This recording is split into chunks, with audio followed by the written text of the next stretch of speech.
Assalamualaikum warahmatullahi wabarakatuh. Wilujeng patepang Dewi sareng Mang Augustin.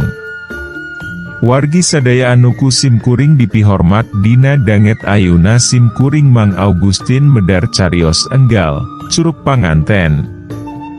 Pihatur rebunuhun oge ka awargi sadaya anu parantos berkontribusi like, komen, subscribe sareng share channel Dongeng Mang Augustin.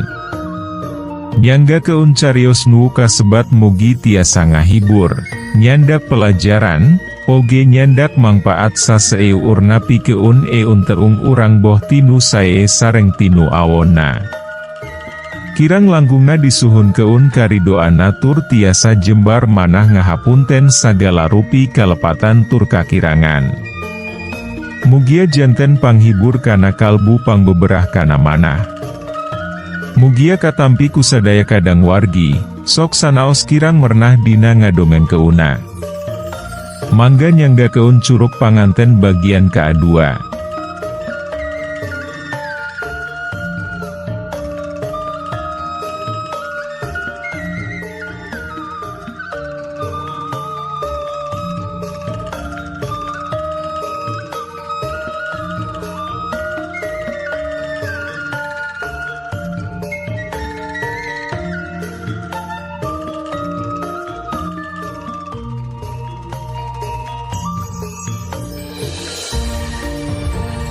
Hiji pauting sapaninggana Iqbal ka kota nu geus pauting kadua caan balik. Reni keur saratibra. Ngan terus manehna hudang da ngadenge babaung ajak ti kajauhan. Terus rumpu rampak kana awak Rita. Tapi manehna geus jiga pauting kamarina. Ewoh gigireunana. Geus kitu maah Reni hudang nyang hunjar bari mikiran kamana Dewi Rita ayeuna. Kaacai Dewi wajigana. Kabiasaan. Gerentesna bari ngagoledak Dewi sare. Tapi caan oge sare, kadenge sora babaung ajak nu kadua kalina dibarengan heosna angin tina erang-erang mawa melenghirna bau menyanu rotin diseungut ku paku di imah tiap malam Jumaah. Keretekna rewas. Manehna karek inget mun pautik yeu poho teu ngaji padahal geus sataun yeu kabiasaan eta tara kaliwat. Harita keur kakandungan ku hidep. Tambah rewas waktu kadenge nu ngariring hareu paun imah. Si Rita. Kunaon hariringan tengah pauting, jaba di luar. Gerentesna Dewi bari hudang Dewi. Rarang rorong leumpang ka tengah imah. Didinya manehna noong dina gordeng nempokeun ka aburuan. Tapi ewoh sasaha. Nganti kajauhan ka tempo dina bayangan jelema keur lempang ngajauhan ka poekan langit nu ceudeum. Si Rita kitu. Tapi jeung saha? Jeung rek kamana wayah kieu jaba langit keur angkeu? Aya dorongan hate supaya nutur keun. Tapi nalarna ngahalangan. Ieu lembur batur nu caan kanyahoan kabeh tradisi jeung kajadian-kajadian aneh samemehna. Ditambah babaung ajak nu disada Dewi dibarengan bauki saukeutna bau menyan, malah tong boro maah wani kaluar imah. Rek ka kamar Dewi gejadi malik sion. Tapi kudu ka mana Dewi? Rek ngahudang keun paku. Manehna teu wasa kuera, ningali keun boranganana. Matak manehna terus maksa keun maneh asup ka kamar narik simbut, nutupan awak lantis ti sirah nepi keun ka adampal suku.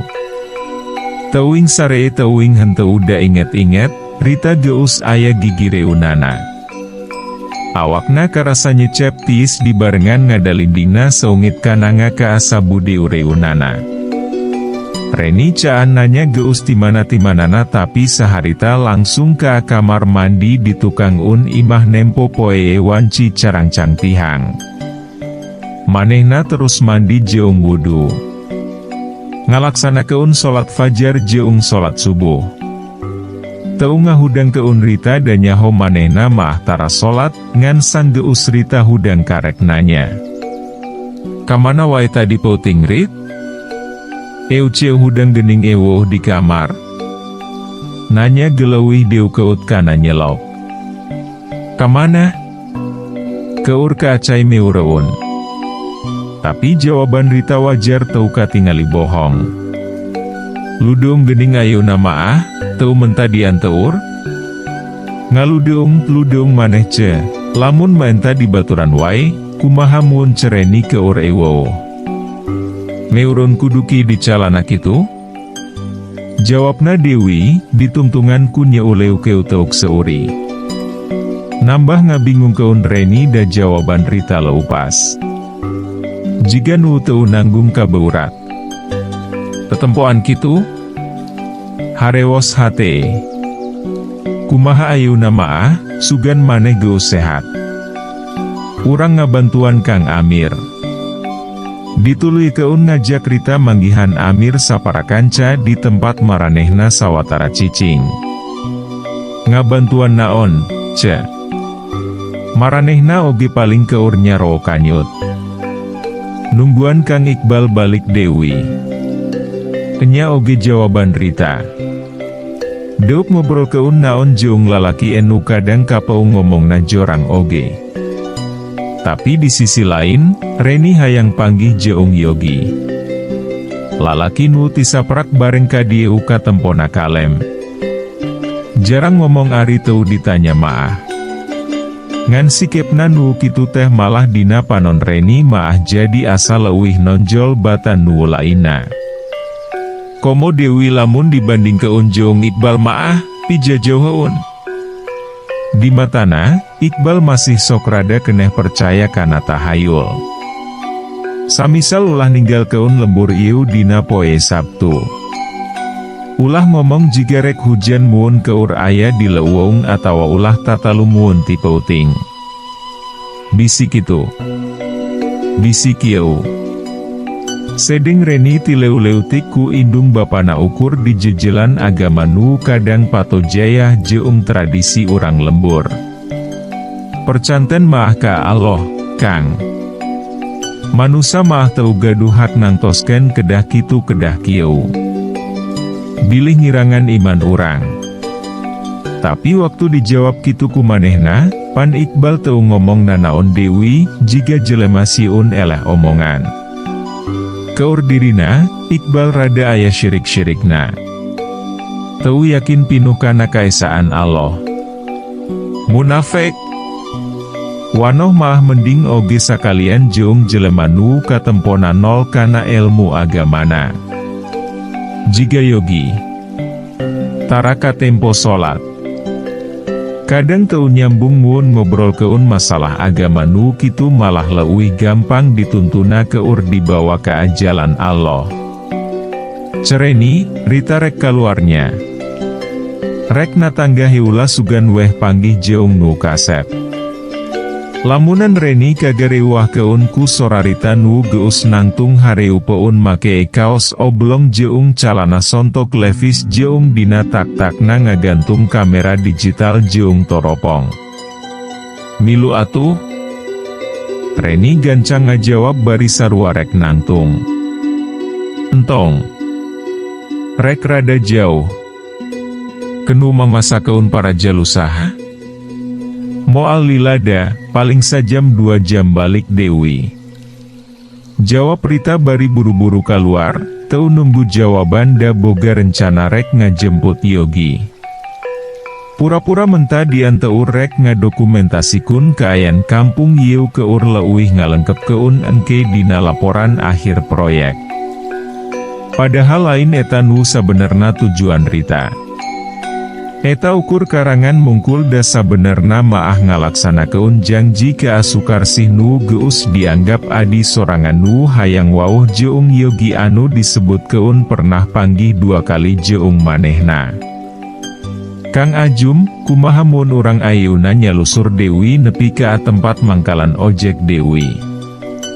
Ngarah puguh. Tong diisukeun. Beres mandi jeung dahar, Iqbal ngabuka obrolan di tengah imah. Teuing atuh ngan rarasaan moal kuat urang maah belal. Awak asa pasiksa keneh. Irahaun atuh urang punggal panggul ari lain kapaksa maah tadi. Pongkohna langit sakitu mongkleng jeung sakitu jauh lampahi una. Ajung ngajawab sanggeus ngarenghap panjang. Baringung kudu kumaha. Tapi kalau menurut saya, sabar dulu, jangan panik dulu, siapa tahu Kang Kohar tadi ketinggalan di jalan terus sebentar lagi nyampai. Yanto mairan make basana kandel da manehna maah aslina urang Surabaya nu katelah medok. Ari Iqbal teu bisa nanaon deui mrek ngadesek Ajum teu wani da memang manehna oge sarua awakna pasiksa. Ren kumaha pamadegan maneh? Ayeuna Kang Ajum nanya ke Areni nu karek gek emok sanggeus rengse mawa piring kotor ka dapur. Tapi Reni teu ngajawab. Hatena mimiti ringrang soal omongan Ki Jamhuri nu awalna dianggap teu asup akal jeung mistik. Urang ngahargaan keneh muun maneh teu percaya muun si Kohar dibawa dedemit. Ngan muun bisa maneh kudu mimiti waspada tong indit-inditan Dewi sorangan muun bisa maah. Ajung ngomong Dewi sanggeus ditungguan, Reni teu ngajawab. Terus kumaha? Kang Amir jeung saha pakumaha-kumaha soal konstruksi ari ayeuna Yogi jeung Kohar eueuh maah? Iqbal geus nanya Dewi. Tapi ditujukeun ka Amir nu tadi maah teu milu da keur ngarinci Dewi sket gambarna ngarah jelas urut-urutanana cara engke migawena. Enya padahal Kohar nu diandelkeun ke di lapangan. Utamana keur konstruksi awal pan manehna maah akurat itung-itungan ilmu gayana. Leuwih hebat batan Yogi. Terus, bisa teu muun dipigawean sorangan? Potong Ajum. Kudu bisa, Kang. Kapaksa. Ngan mudah-mudahan Kohar teu nanaon. Kengariung Dewi jeung urang. Jawab Amir masih neun-neun harepan jiga yanto. Harepan nu teu medal sanggeus isukna, kabeh dibantuan sababaraha jelema urang lembur, Kohar teu kapanggih. Jigarita jeung Yogi nu raib teu jelas sababna. Cenah muun aya nu ngaroga halaku jelema atawa kusato, kudu aya tapak jeung layona. Ku nini atawa ku aki, lalaki urang lembur nu dibubulgir nyeletuk ngomong kitu. Sahanini jeung aki teh mang? Ajum nyan bernanya ke manehna nu ngaleos leumpang maju ngulon. Suust. Iqbal ngomong kitu bari napelkeun curug kana biwirna, hareupeun Ajum. Kedicaritakeun di imah Kang. Ceuk Iqbal Dewi. Manehna inget omongan Ki Jamhuri, urang dieu maah muun nyebut dedemit, basana nini jeung aki. Jika nyebut maungku basa inyek. Aririta jeung Yogi indit ti imah poe naonnya.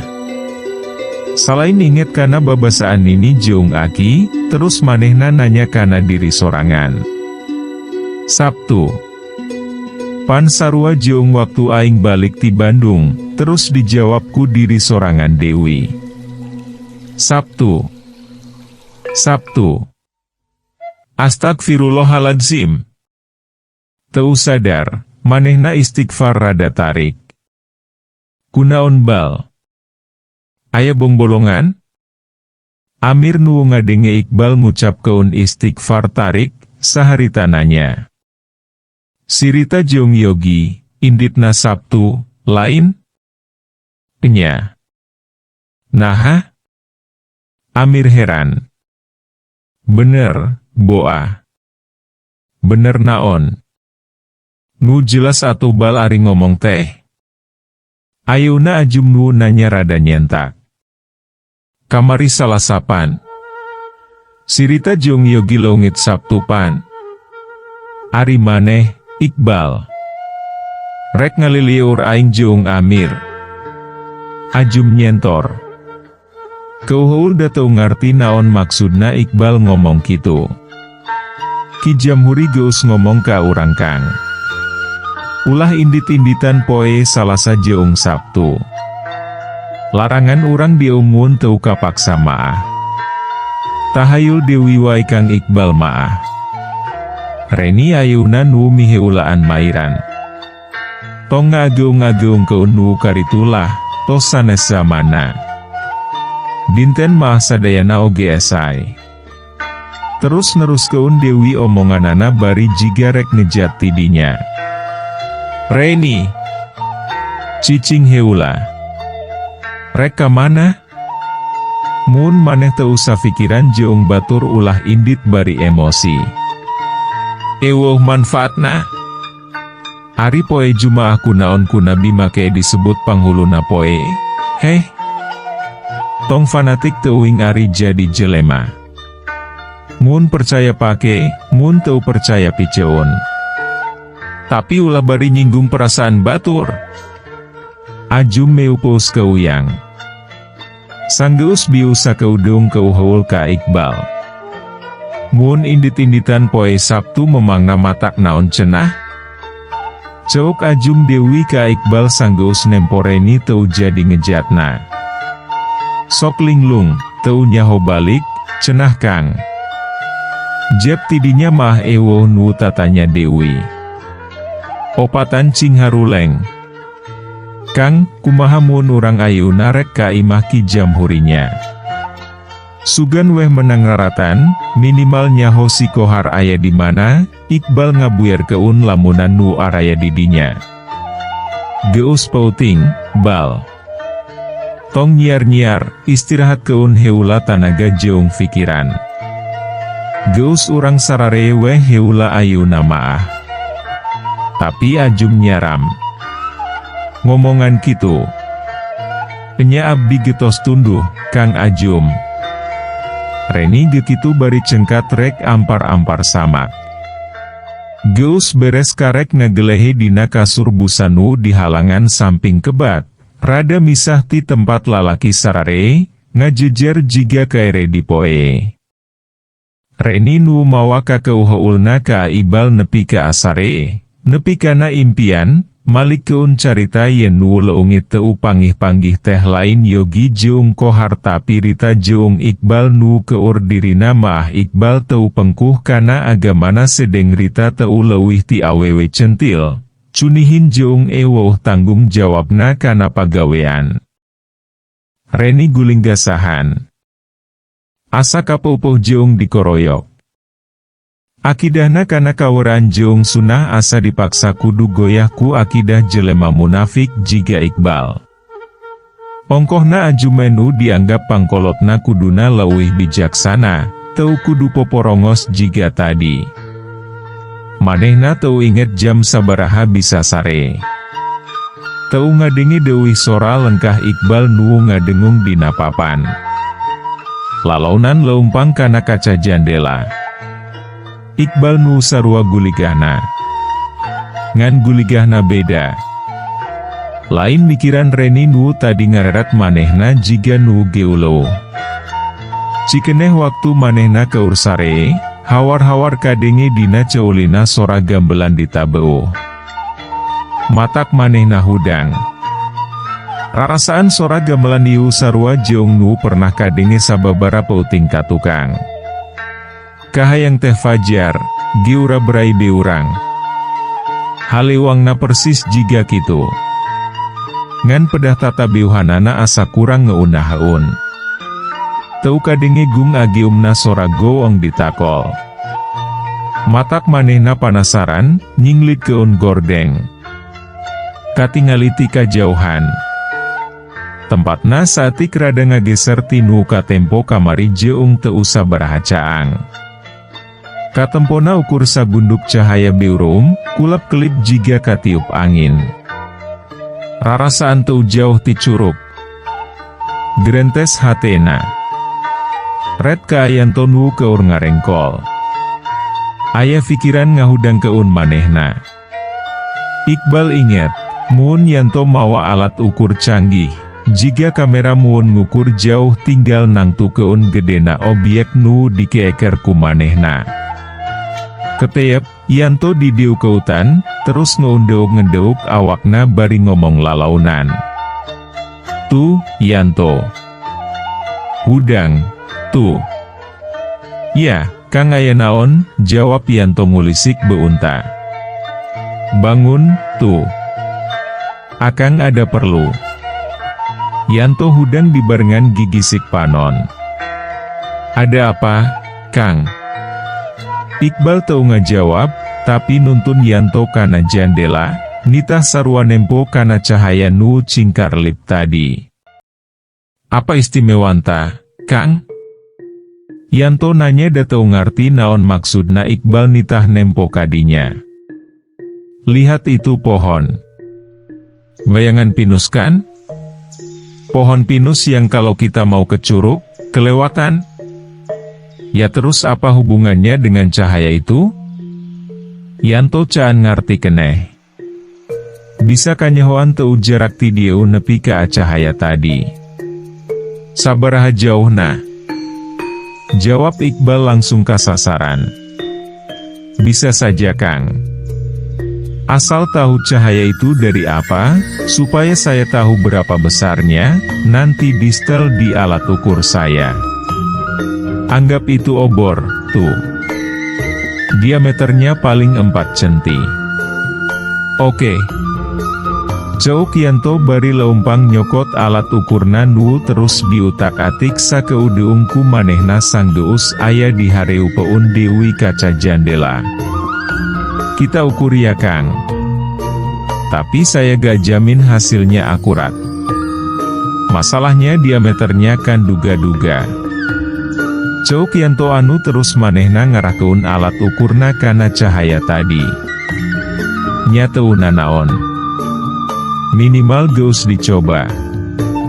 Oke, Ceuk Yanto fokus. 5 kilo Kang, pokna Dewi sanggeus manehna ngarasa beres ngukurna, bari nunjukeun angka digital dina alat ukurna. Oke tuh. Sekarang ke pohon pinus itu oke? Iqbal mentah sakali Dewi ngukur. Tapi ayuna mah kana tangkal pinus. Ya. Anggap obyek 40 cm ya Kang. Iqbal ngaheueukeun jeung nganuhunkeun sang geus Yanto ngukurna anggeus jeung nang tukeun jarak nu bedana ukur 2 kilo leuwih deukeun ti cahaya-cahaya tadi. Kalau mau lebih akurat, besok kalau kita ke sana. Saya hitung koordinat curugnya, biar bisa ketahuan tempat cahaya itu dengan tepat. Samemeh sare, Yanto ngagerendeng Dewi ka Iqbal. Nutup obrolan nu ti tadi terus didedengekeun ku Reni nu hudang waktu Yanto leumpang ka jandela teu kahajana jong jojodo plastik deukeut kursi hoe nu aya di imah. Mangaruhan deu naon si Iqbal ka Yanto, gerentesna samemeh neure umpun Dewi panonna. Tapi rada logis tukar ukur. Keur naonnya? Tapi Reni terus boga pikiran kitu samemeh manehna kasarean Dewi da inget-inget sanggeus hayam komkorongok jeung aya cahaya ti luar nu asup kana erang-erang imah. Tandana geus carencang tihang wanci manehna ka acai keur ngalakonan salat subuh. Sebel.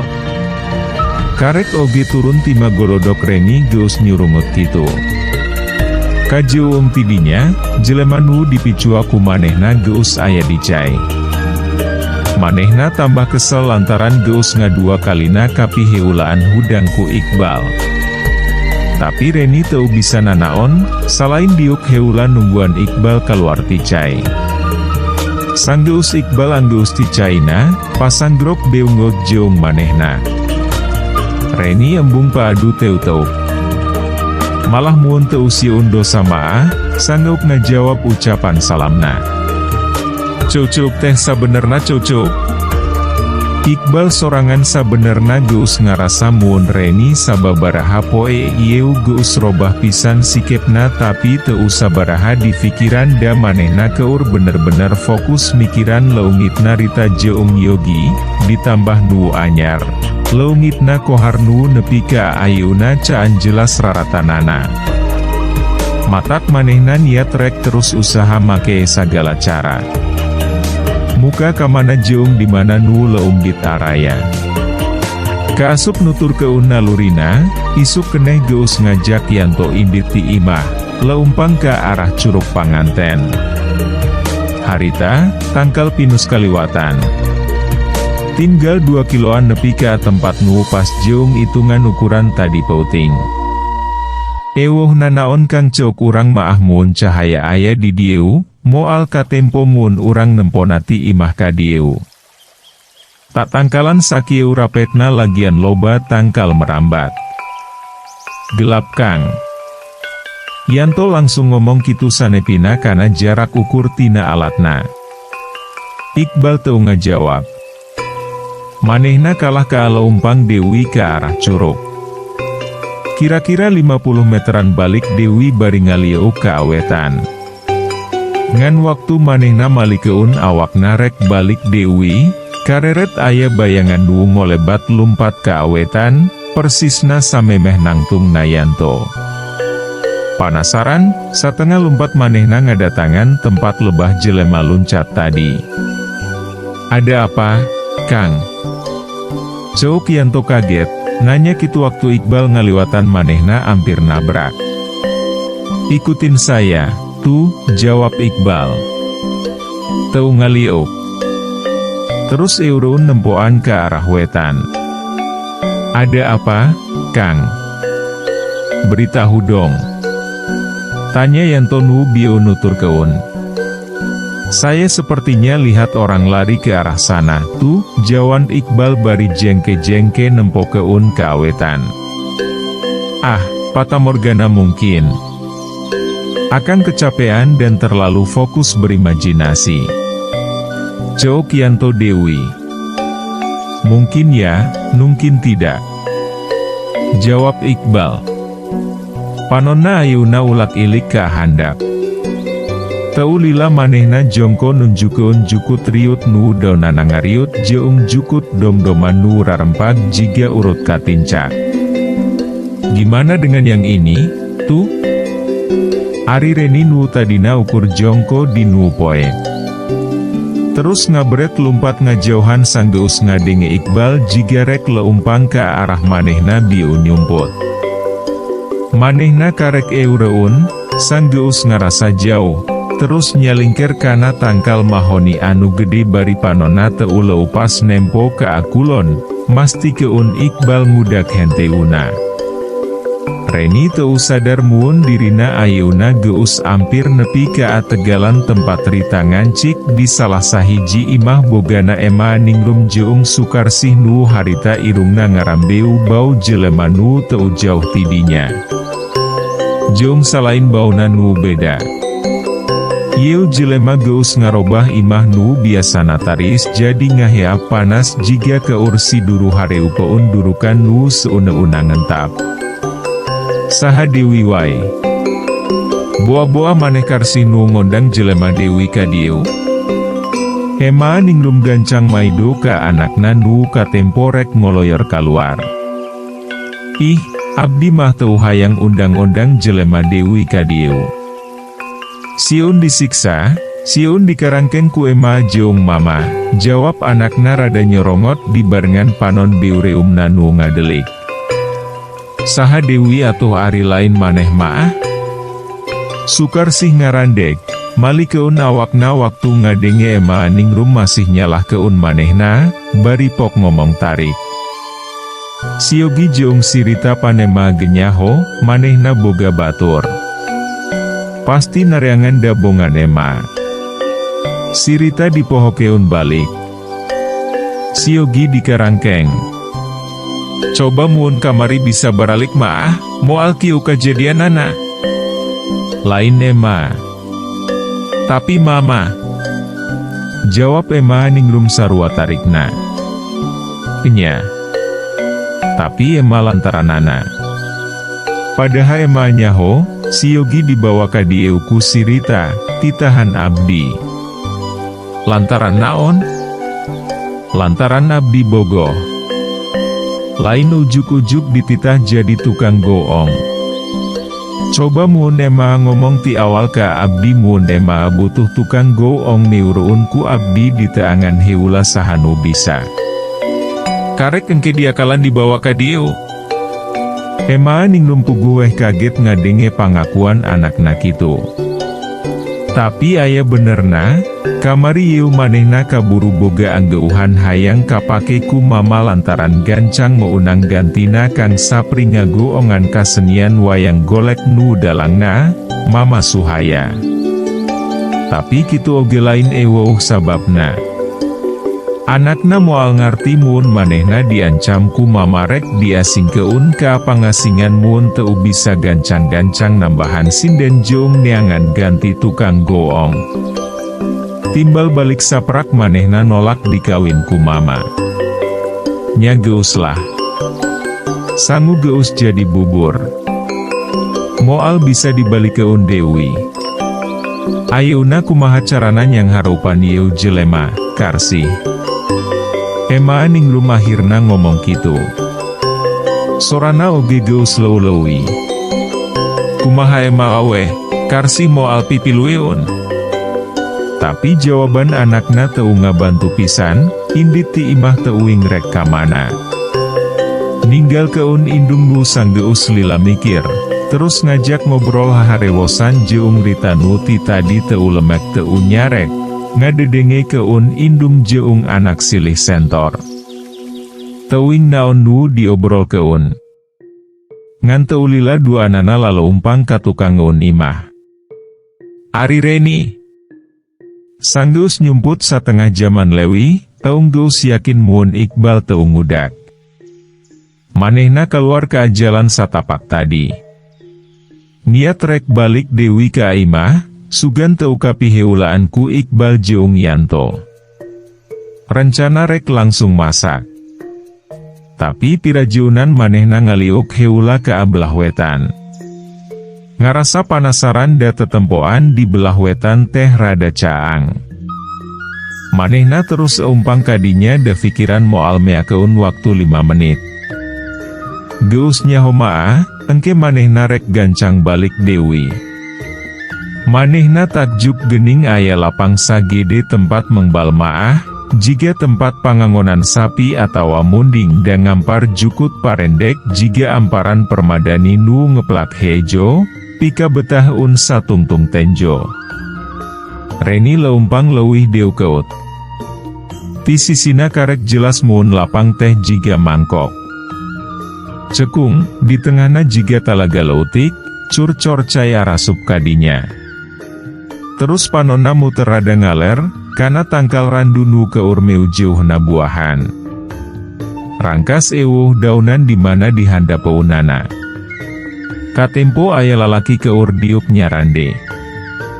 Jiga keur nundutan. Yogi. Ras inget ka lalaki nu geus ngiwat atina. Pangawakanana sarua bari deu ngeutna, bari caan sabaraha jelas oge manehna maah yakin eta Yogi. Reni teu sabar. Terus nyampur keun. Kang Yogi. Geus deu keut jeung jelas, manehna ngagero ngaranna. Nu digero curing hak, terus nantum jiga nu bingung. Reni. Pokna bari satengah lumpat ngagabrug Reni nu rewas campur bagja ngarasa keun ditangkeupan lalaki nu dipicinta. Punten, Kang.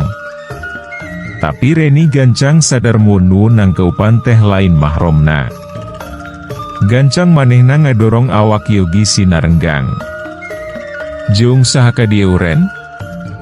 Syukur, akang jeung Rita kabaluengan teu nyaho jalan balik.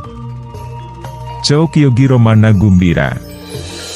Oh nya, ayeuna Ritana ka mana?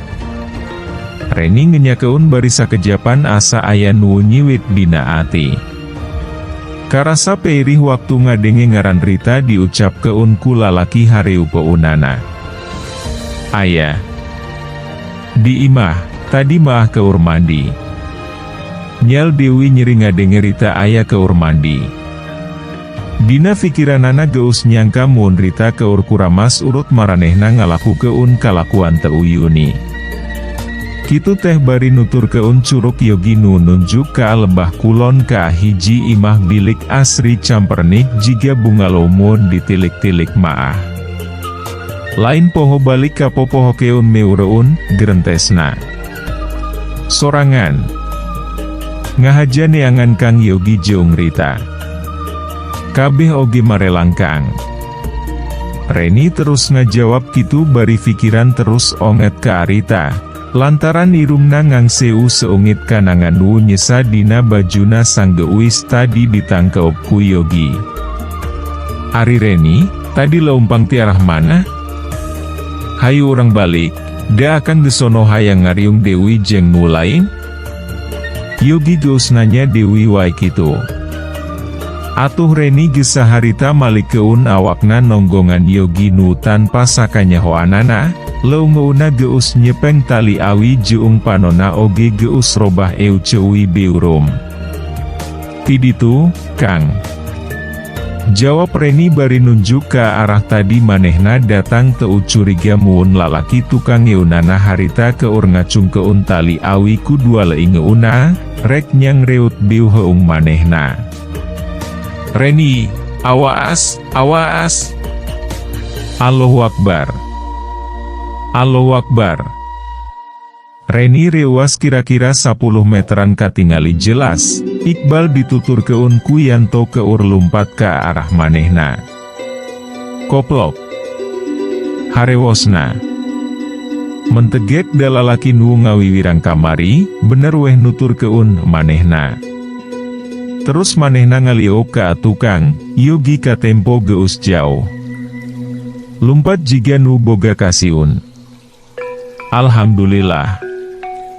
Alhamdulillah.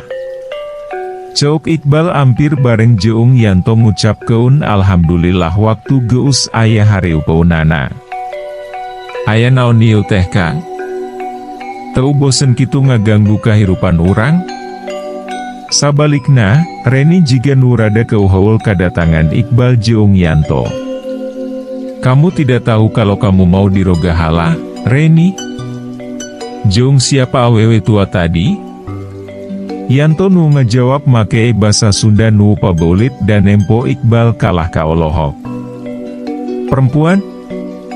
Perempuan mana? Itu tadi Yogi, Mas Yanto. Yogi? Matamu butek? Jawab Yanto Dewi, heran. Heup. Geus, tuh. Iqbal gancang mairan bari ngiceupan Yanto.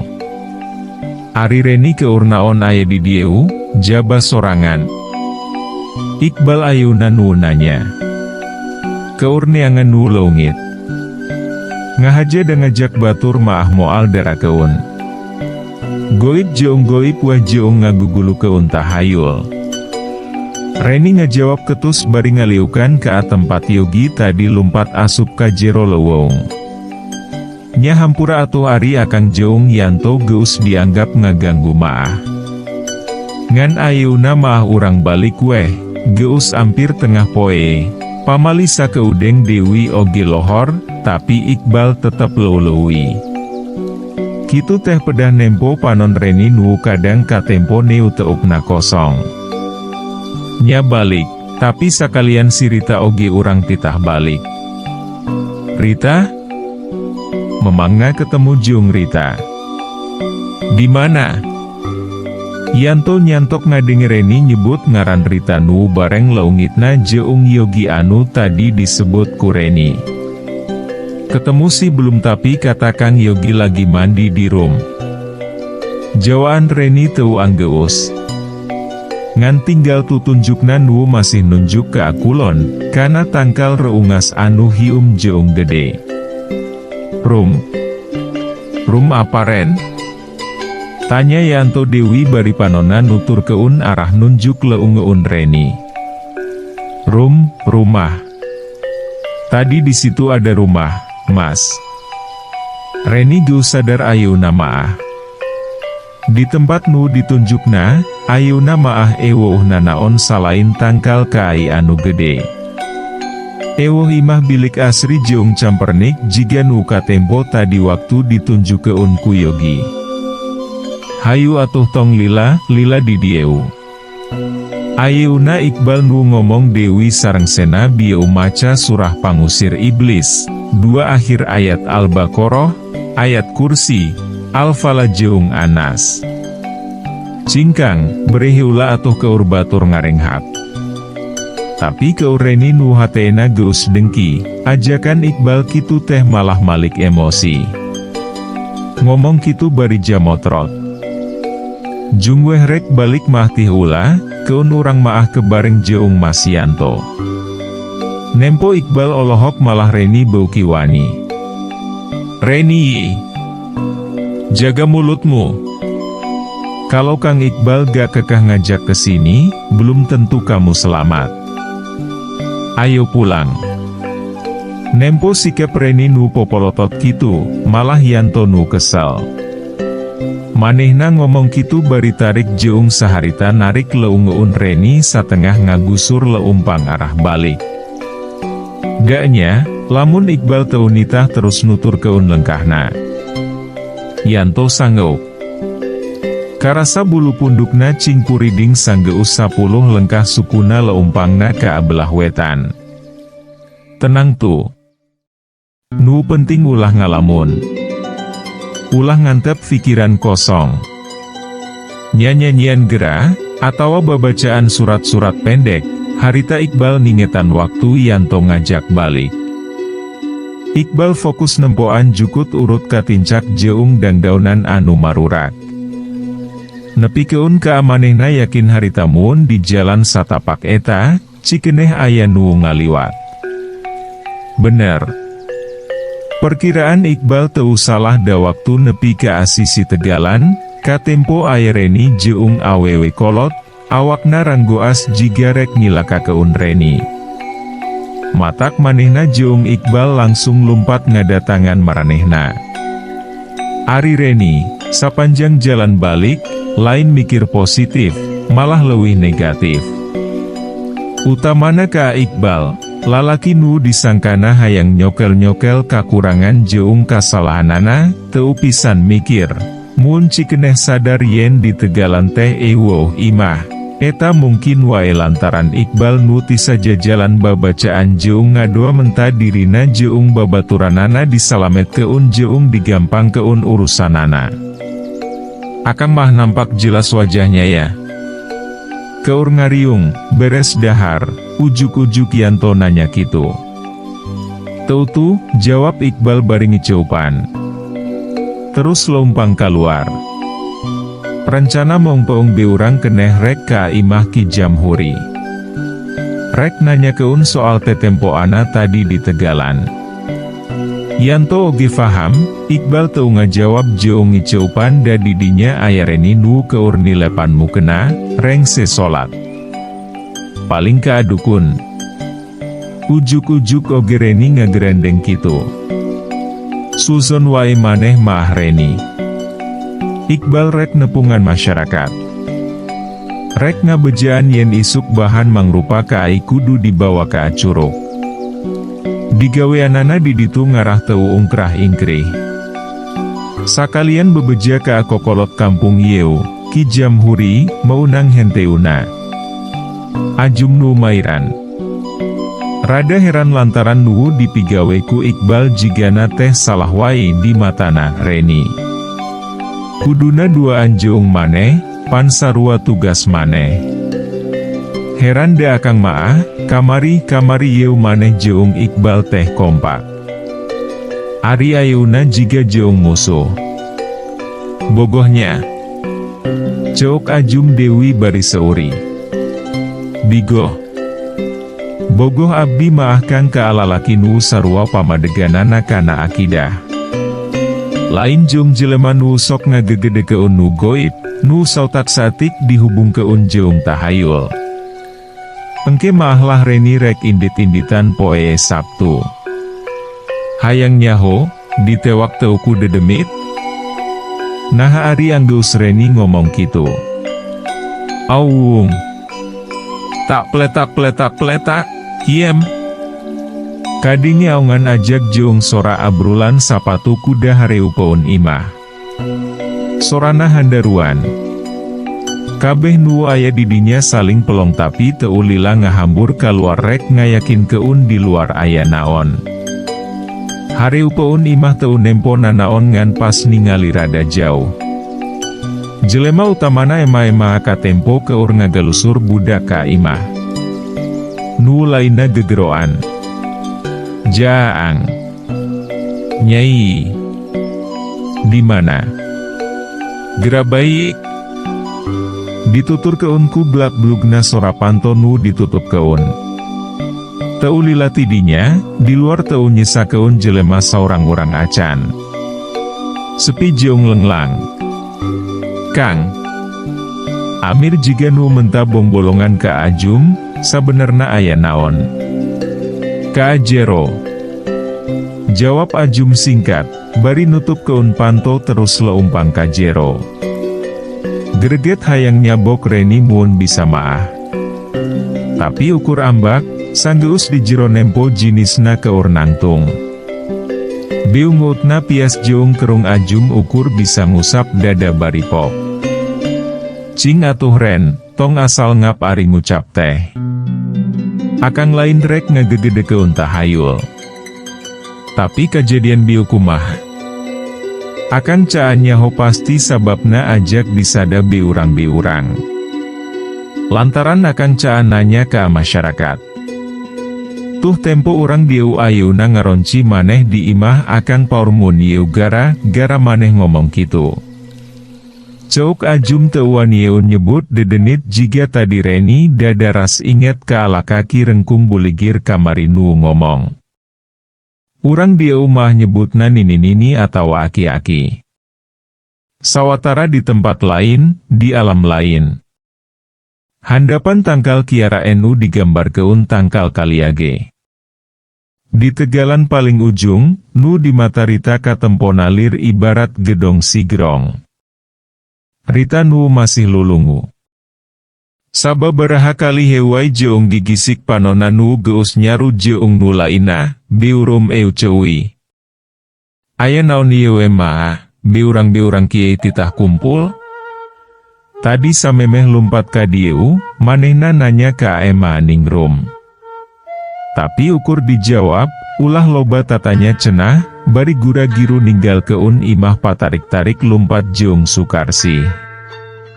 Mama moal loba carita da pasti diku sakabeh geus ngarasa jeung meunang bejamun cikeneh geus aya parawan nu geus sadia diwadal keun ka asitu panganten keur taun ieu. Cewek hulu balang, ngaranna Reni. Cing sahanahan nu kaonehan panggih jeung manehna, mun beurang kumaha wae carana, iwat. Mun pouting panggihna tewak, bawa ka dieu. Faham. Mama Suhaya nu nangtung dina teras, teu lila ngomong kitu sanggeus nu araya didinya dariuk titahan lalaki nu mawa tumbak trisula dina leung una. Muhun mama. Nu dariuk raeng ngajawab. Ngan kade, awak manehna masih kasanding tanaga anu rongkah lantaran manehna taat nyembah ka Agustina. Mun bisa ayuna-ayuna beunangna, mompoung manehna keur kaunteupan sifat sombong jeung takabur. Faham. Muhun, mama. Nya alus ari geus faraham maah. Jung Mariang, kade poho malih diri pindah rupa mun rek neangan manehna.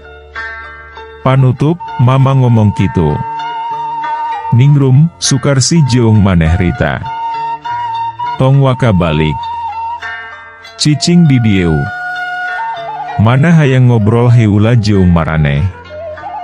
Karek oge rek ingkah, Mama saterusna ngomong kitu bari teu lila asup ka jero imah.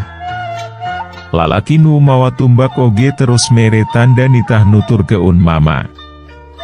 Diuk emok dina samak nu geus ngampar di tengah imah, nyang hareup ka mama nu diuk jumawa dina korsina. Aya 3 bejan nu katarima ku mama poe yeu. Nu kahiji nu tadi, geus moal dibahas Dewi. Mama saharita keneh oge langsung ngomong kitu. Nu kadua, kunaon maneh ningrum, tadi leumpang kudu disanggeh tatangga nepi ka imah. Sugan teh ngadadak lumpuh. Tapi ayeuna datang. Hartina maneh jigana leuleus. Kunaon? Carita keun ayeuna, tong aya nu ditutupan. Terus mama nerus keun ngomongna, ditujukeun ka ema ningrum nu teu kaget ditanya kitu da fikirna, moal aya nu bisa dirahasiakeun ari ka mama teuing ku mata hate jeung mata fikiranana leuwih seukeut tinu liana. Matak derek dek weh ema ningrum nyaritakeun ti awal datang nareni nu niat rek dipaehan lantaran geus wani-wani datang ka alemburna bari jeung mawa heap panas, nepi keun ka datangna 2 lalaki nu nulungan bari ngajorowok takbir jeung paparancahan nu ngakibat keun awak manehna asa karerap jeung leungit tanaga sang geus kira-kira 30 materan lompat. Kita kira dideganana kumaha? Sugan sirita, nyahoeun?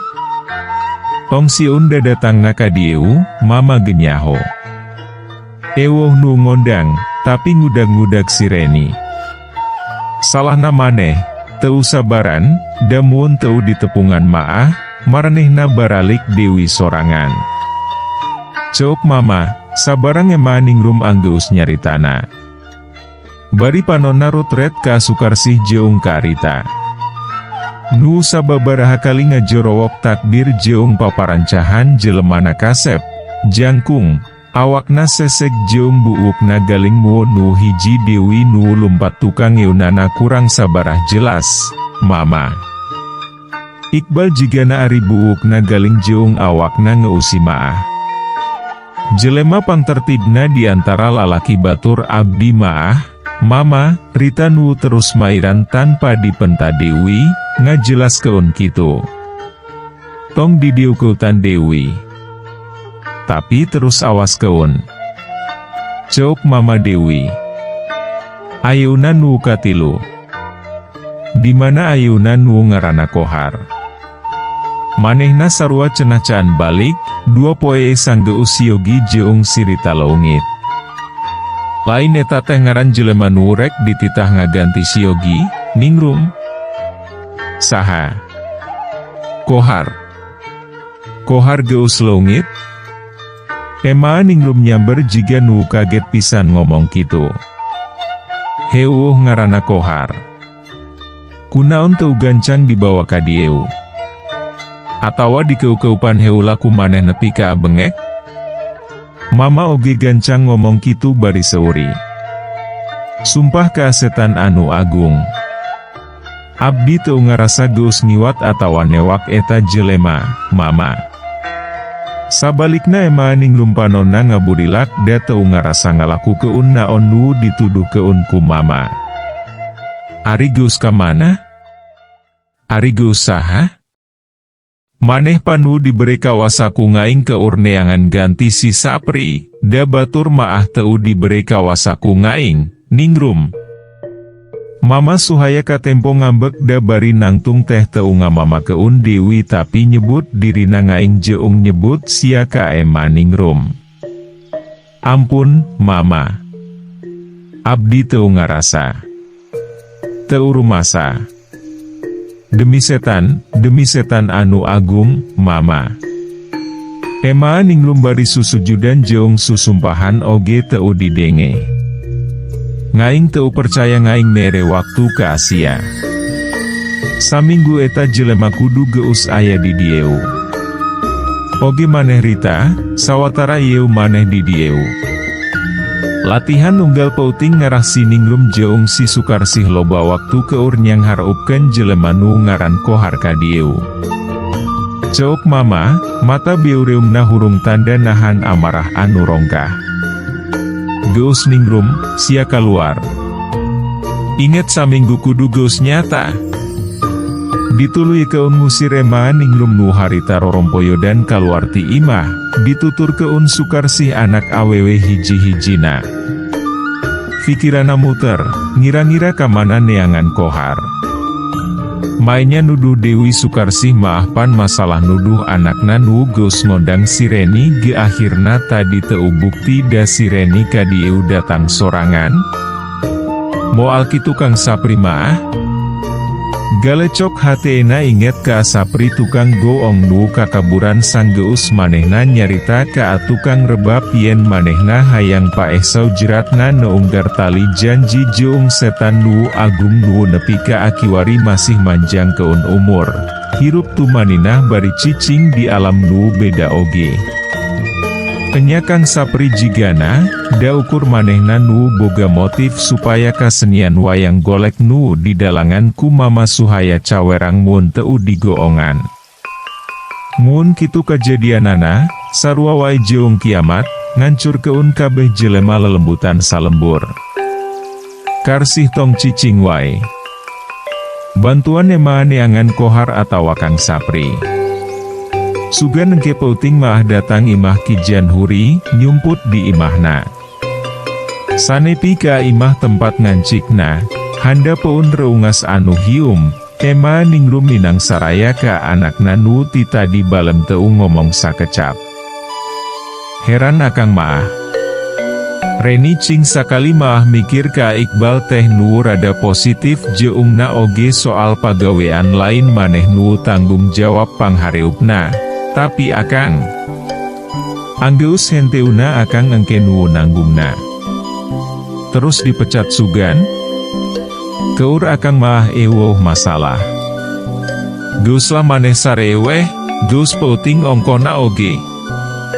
Teu nyangka ajum nu keur sasarean hudang, langsung ngomong kitu. Katempo beungutna geuneup. Jiga nahan amarah anu rongkah. Men. Rek ngomong Dewi jigana, tapi teu diteruskeun da cangkengna ku Yanto diciwit. Tidur Kang, besok pagi kita harus fresh, ke lapangan. Ditungtungan ngomong kitu. Da memang waktu geus nunjukeun jam 11 pauting. Geus kitu maah, eueuh nu kadenge Dewi nyarita. Galecok dina pikiran masing-masing, nepi keun ka kasareanana. Pauting bener-bener jempling, keur maah tadi sang geus isa, bari sakeudeng oge hujan gede. Ayeuna tinggal tiisna. Kacaangan bulan sapasi, katempo saliwat-saliwat diantara tatangkalan cingkurunyung bayangan hideung bari ngaromong cinggreyem. Saliwat sorana jiga sora barudak nu keur ulin, recet bari cicikikan, saliwat kadenge cinggaruik asa keur aya di kandang babei. Saliwat Dewi kadengena cinghariung jiga ngobrolna jelema nu ngarirung. Kang Amir. Kang. Reni nu pangheulana hudang, teu kuat Dewi ngadengena. Matak gancang ngahudang keun Amir nu keur kerek. Naon Ren?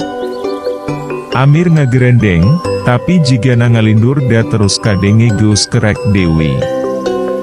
Sawatara sora nu aneh kadengena ku Reni, karasana geus ngadiu keutan imah. Srek. Terus kadenge jiga sora jelema nu keur leumpang, hariu peun imah. Kang Amir. Bakat kusiun teu sadar manehna ngeundeuk awakna Amir bari luncat ka tengah antara sarena Amir jeung Ajum. Atuh nu sarareja dina harudang kabeh. Terus carengkat. Aya naon ieu teh Reni? Kang Ajum ngambek panonna molotot. Dengekeun, Kang.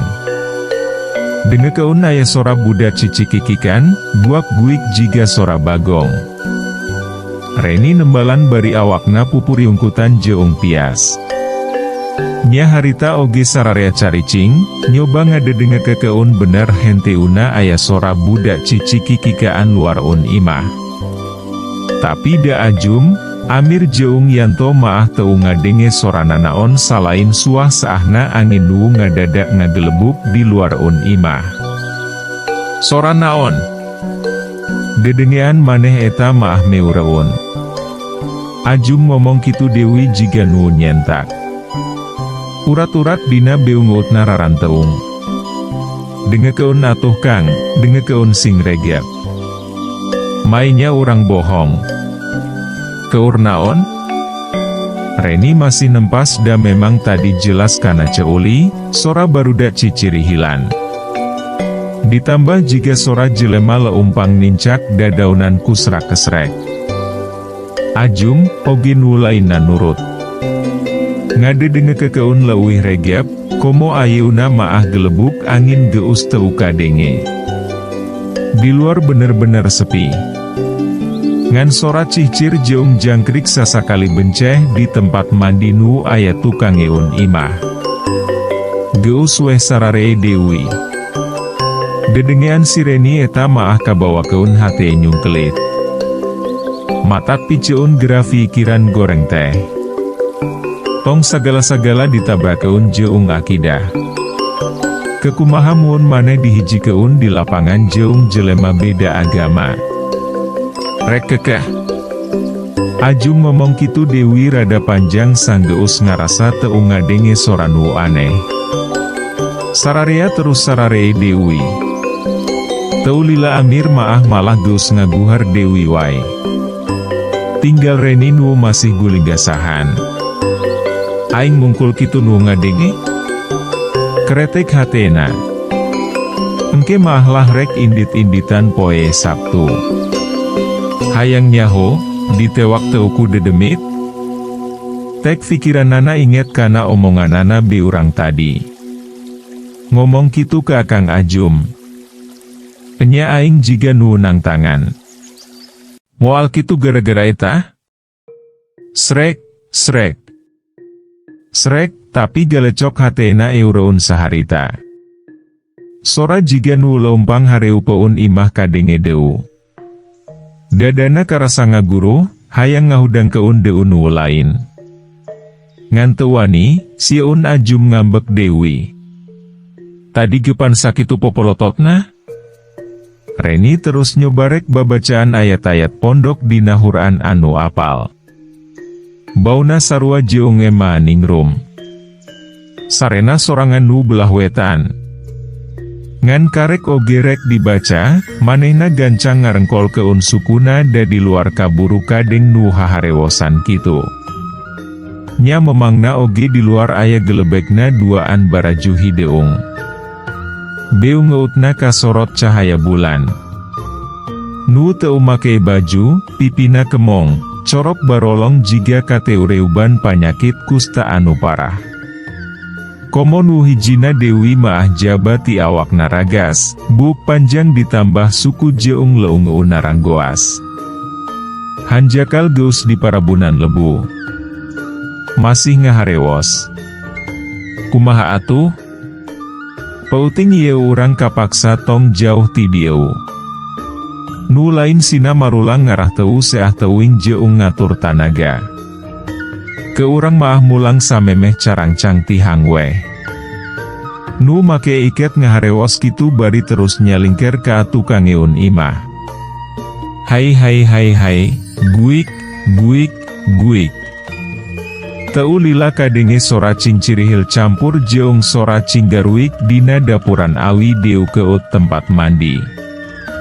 Mun kitu, aing nu keur diarah-arah.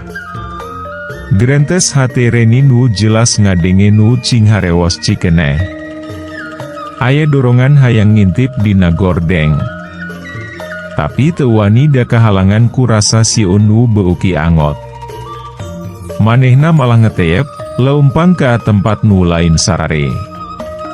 Kabeneran antara sarena yanto jeung ajum rada renggang. Manehna rencepan ngagoler didinya.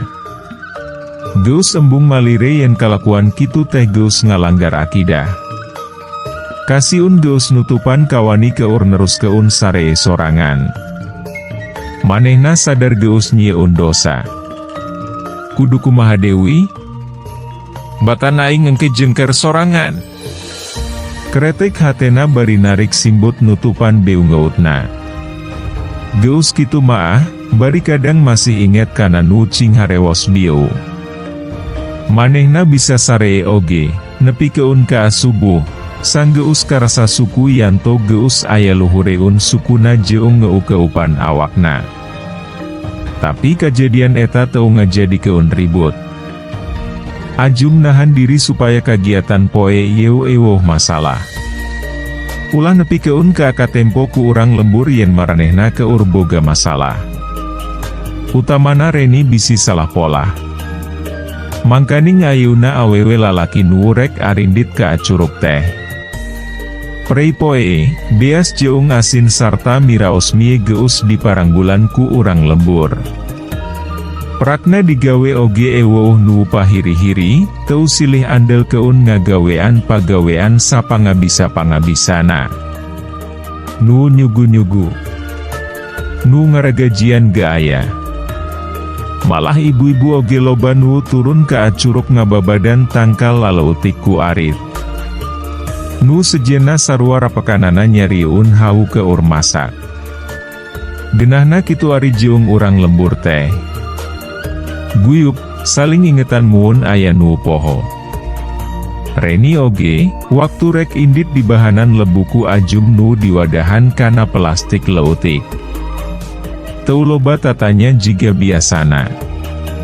Tapi langsung disapuan kana saku jaket levisna.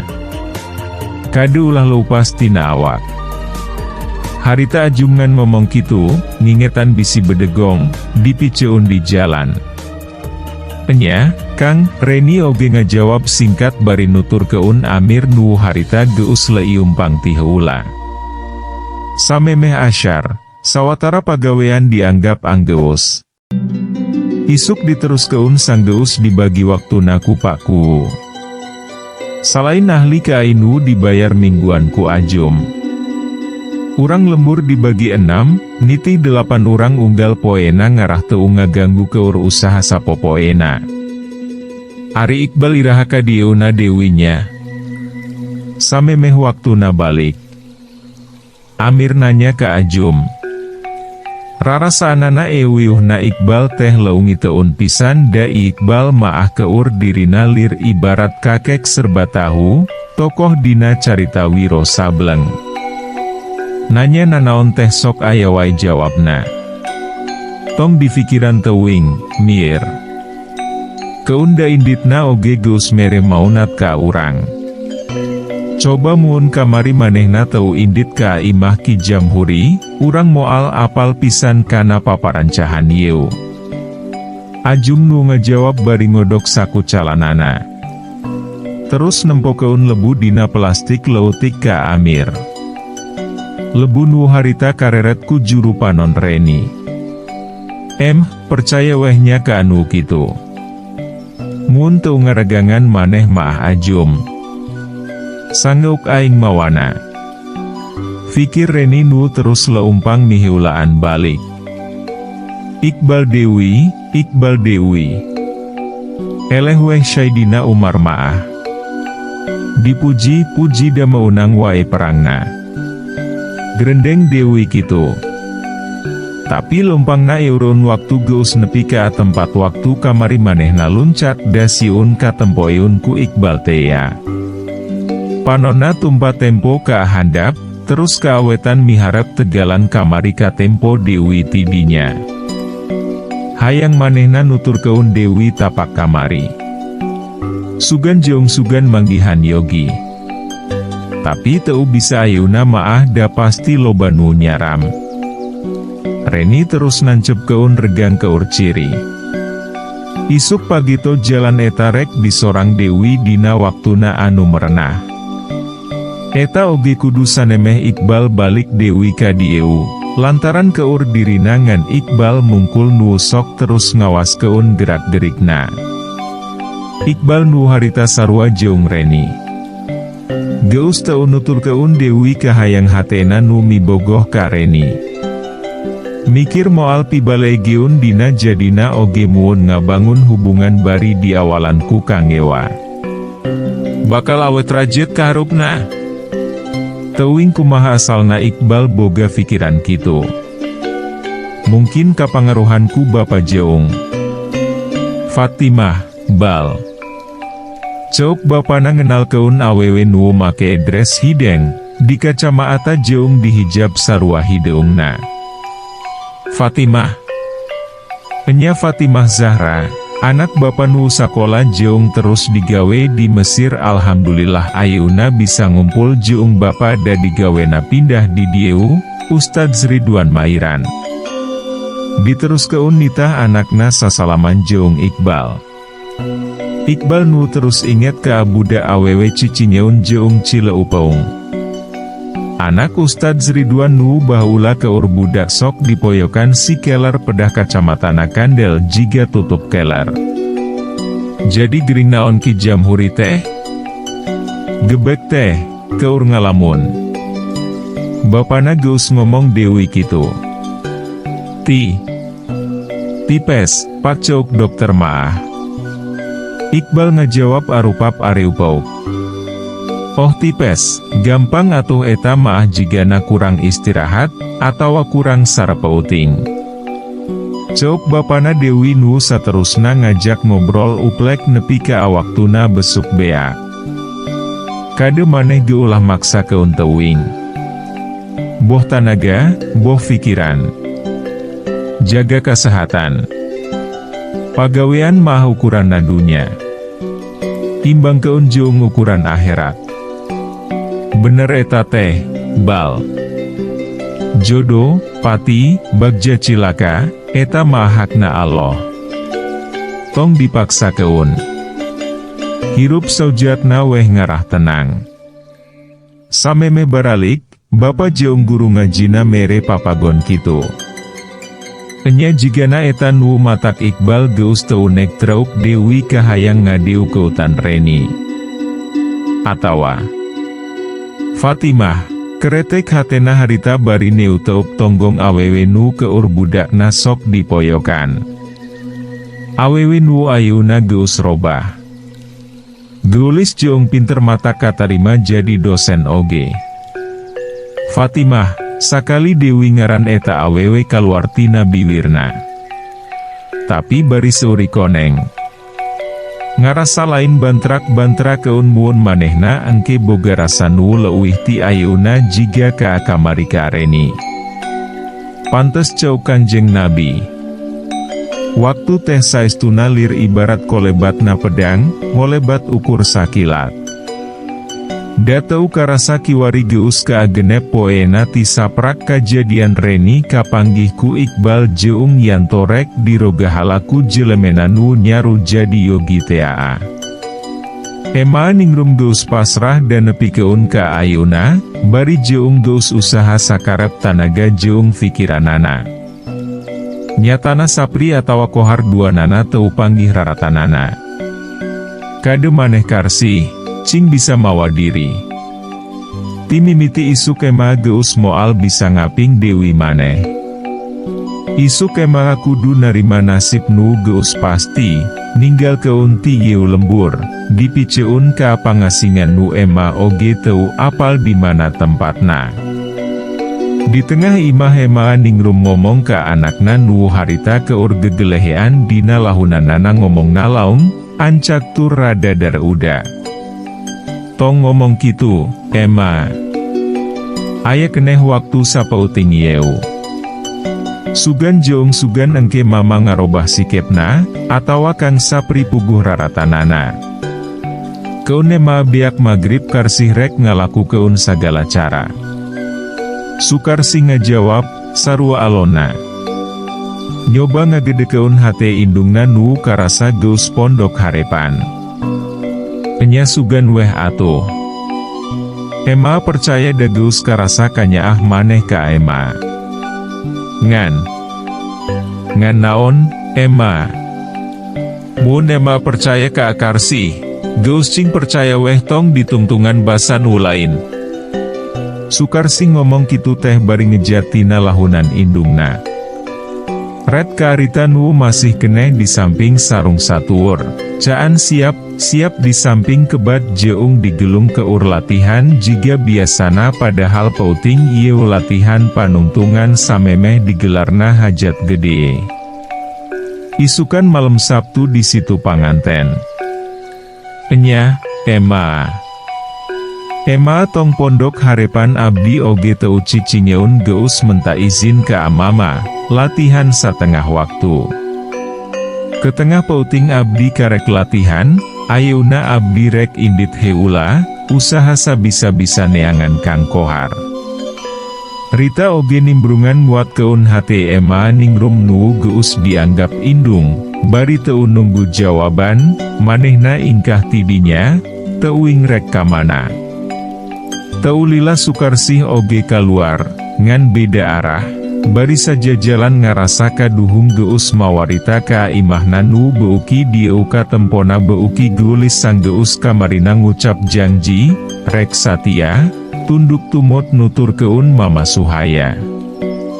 Teu aing teu rela. Siogi ari akhirna kudu kapimilih ku manehna maah, gerendeng Sukarsih, dibarengan jeung kajadian nu aheng. Sihung jeung kuku Ramona manjangan. Tungtung halisna nu ngajepat oge naek kaluhur jeung panonna nu biurum, ngaborelak bodas lotik di tengahna. Wujud Sukarsih total robah pikasieun. Sedeng makhluk marakayangan nu lain. Sore kieu Ema puguh keur meu jeuhna tibra. Sukarsih gelaluasa.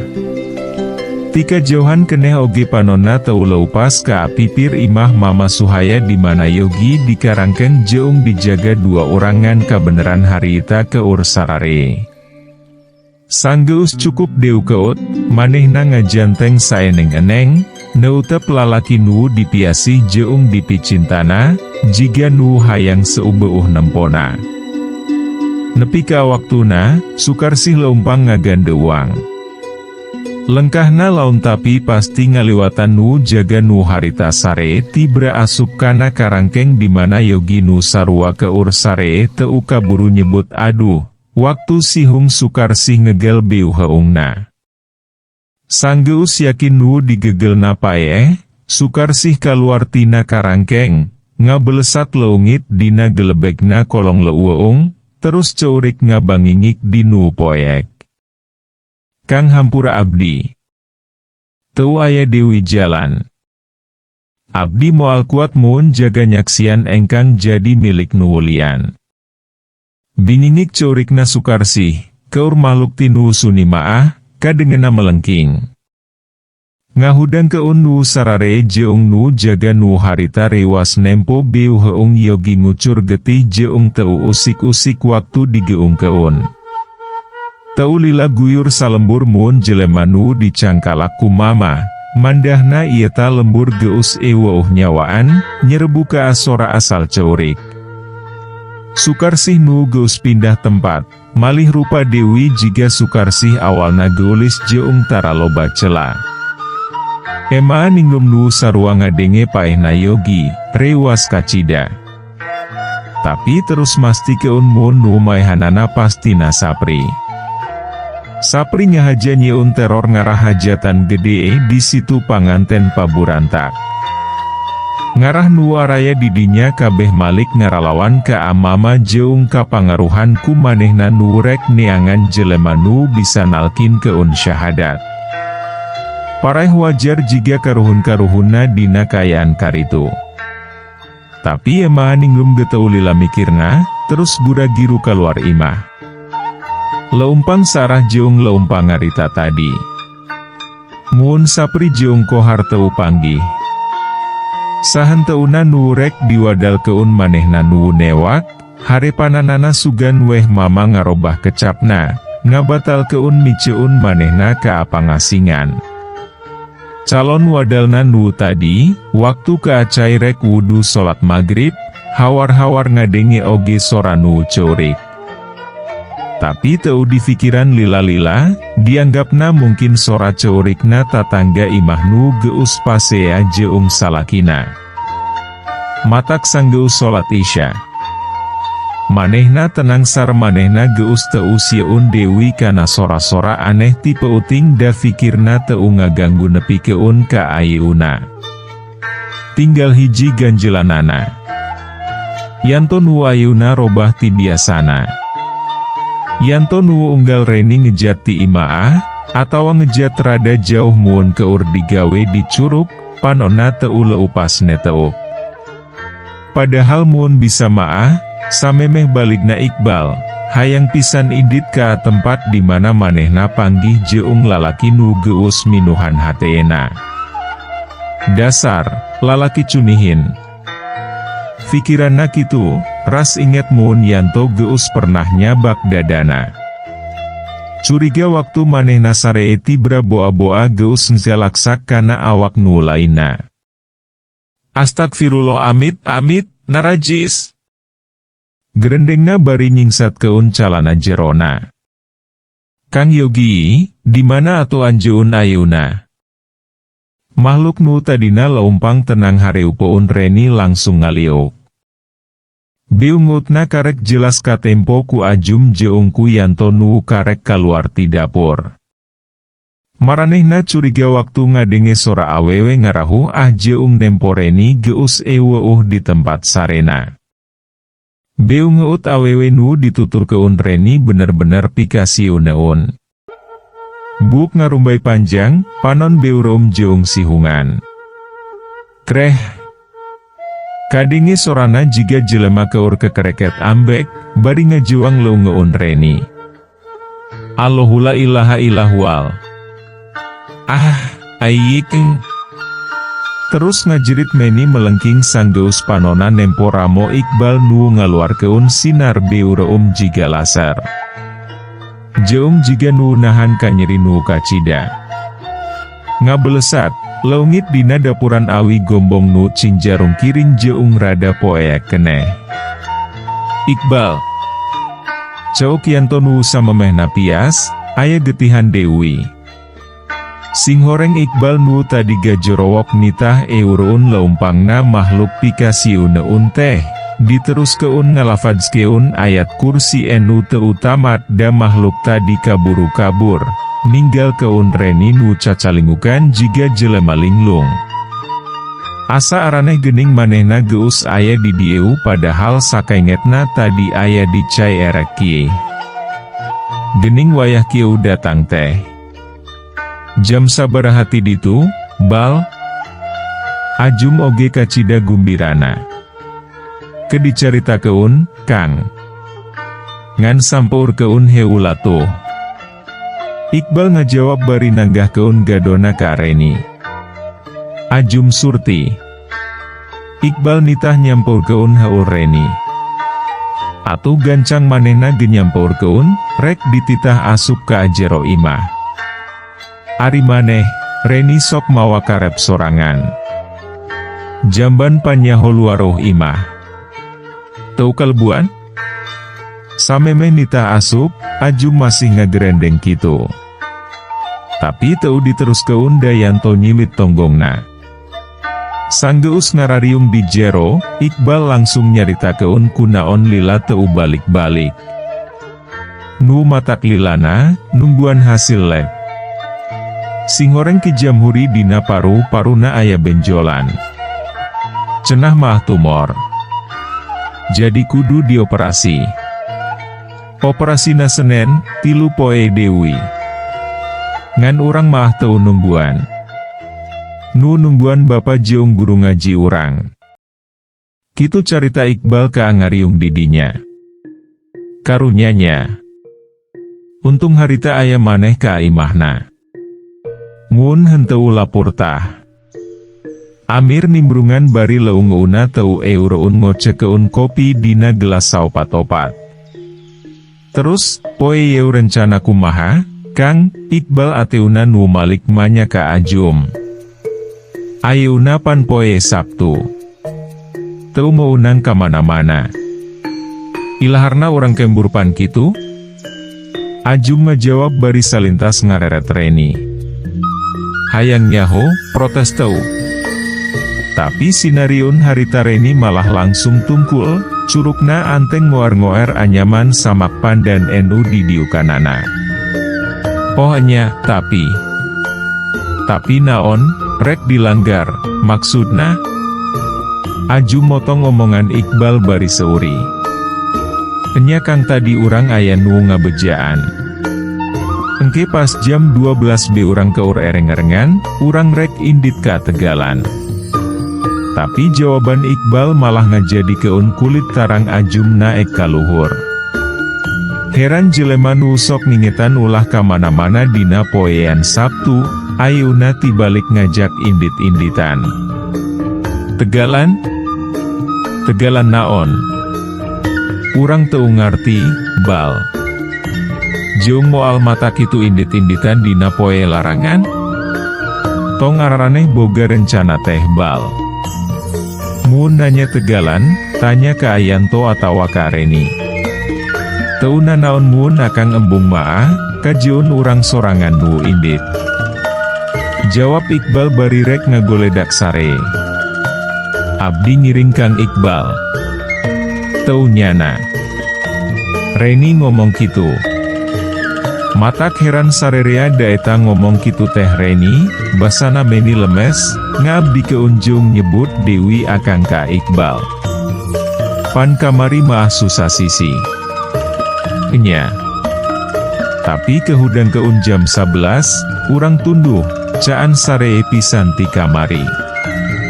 Iqbal ngenyakeun Reni jeung menta dihudang keun samemeh manehna ngagoledak sare.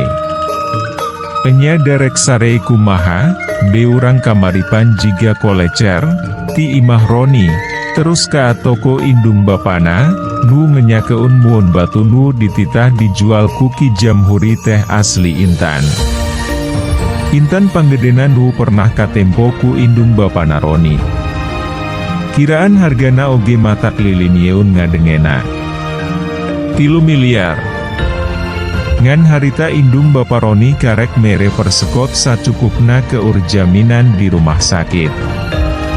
Tidinya Iqbal minang saraya ka Bapa jeung guru ngajina ngarah nalingakeun ki Jamhuri salila di rumah sakit, sakalian transfer duit keur kaditu kadieuna.